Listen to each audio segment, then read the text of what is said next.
আমাকে ছেড়ে দিয়েছে, আমি তো যাবো না যাবো না। আরে চল, গেলে তো চকলেট কিনে দেবো। ওই তুই আমার গায়ে নোংরা চুনলি কেন? আমার জামাটা তো নোংরা হয়ে গেল। আরে দাদা, আমার ভাইটা একটু দুষ্টু, ও ভুল করে ফেলেছে, ওকে একটু ক্ষমা করে দিও।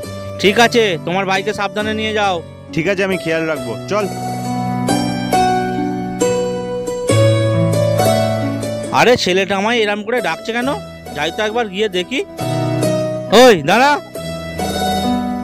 তোমার ভাই আমার জামাটা নোংরা করে দিয়েছে, একটা জামা কেনার পয়সা দাও।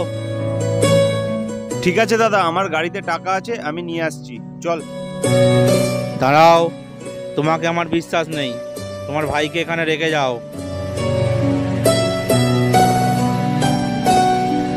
বাবু, তুই আমাকে ওরকম করে ডাকছিলিস কেন? দেখো না দাদা, আমি ওখানে খেলছিলাম। আরে ভাই, তুই এখনো খেলছিস এখানে? তাড়াতাড়ি চ, মা ডাকছে। আমি আগাচ্ছি, নাহলে মা মারবে, তুই তাড়াতাড়ি আয়। আজকে এই বাচ্চাটাকে আমাকে যা হোক করে নিয়ে যেতেই হবে। বাবু, তুই চকলেট খাবি? ঠিক আছে চল, তোকে চকলেট কিনবো, চল।